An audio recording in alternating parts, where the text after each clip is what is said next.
Proverbs 25 verses 11 and 12 says, timely advice is lovely, like golden apples in a silver basket.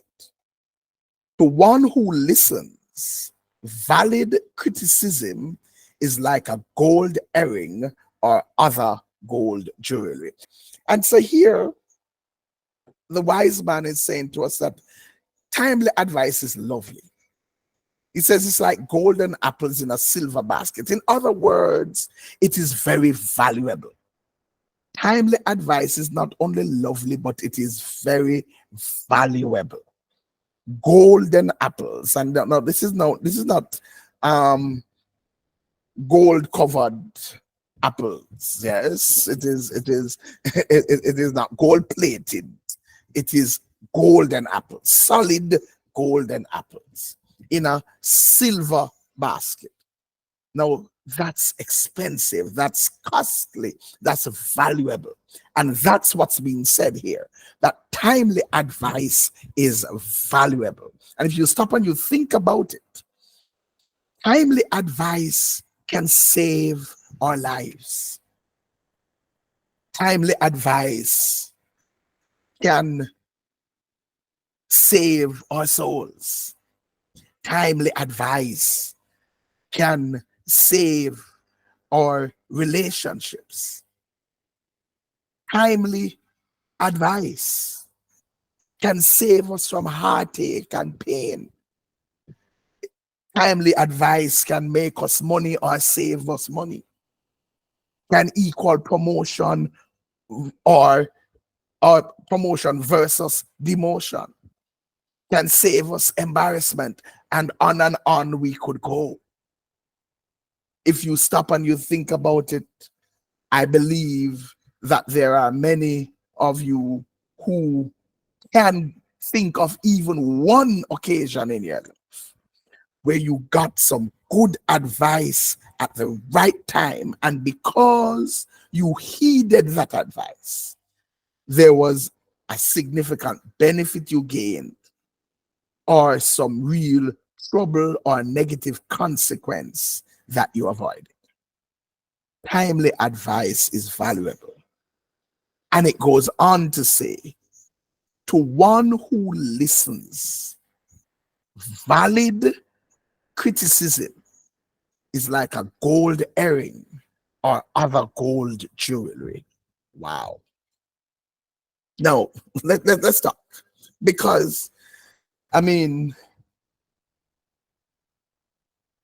think about it. When you have your gold earring or your gold jewelry, whether it's a gold bracelet or a gold ring, but we're talking about real gold, you cherish it. You take care of it. Persons who understand how to take care of their precious jewelry. I mean, you wear that gold chain around your neck, and when you take it off, you clean it before you put it up. Yes, because you know, even though it is real and solid gold, if you do not clean it, it begins to lose its burnish. After a while, it begins to be impacted by all of those other chemicals that are consistently on it. You take care of it, you value it. It is something that thieves would want to steal from you. That is what the wise man, that is what the Bible lightens valid criticism to. And I wonder, how many of us see valid criticism in that light? How many of us see valid criticism as something that is valuable, to be cherished, to be treated as a treasure, as opposed to being defensive about and being upset and offended and angry and avoiding at all costs? And you see, valid criticism is only that valuable to one who listens. But when we truly listen, valid criticism is extremely valuable because it allows us the opportunity and the privilege to get better, to grow, to develop, to be promoted, to avoid trouble, to avoid loss, to save what matters to us. That's what valid criticism does. And that is why I always say to persons, treat valid criticism as a gift. Even if you think the person meant evil, even if you know, not just think, but you know for a fact that the reason they gave the criticism was to make you look bad or make you feel bad or show you that they're ahead of you, or they know something you don't know, or whatever. If it is valid, ignore their reason.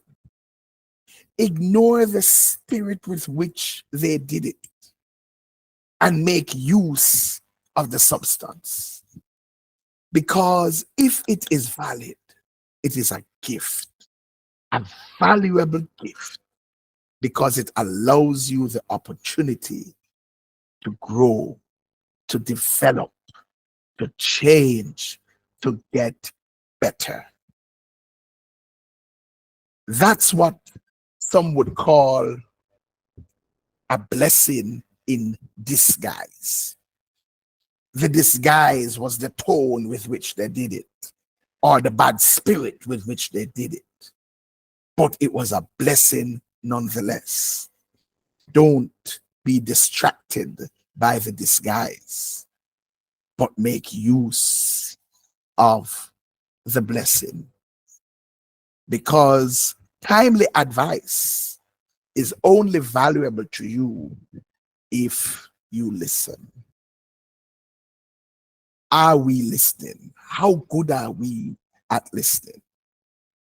Are we listening to hear the substance? Or are we paying more attention to the form than the substance? Are we paying more attention to the messenger than the message?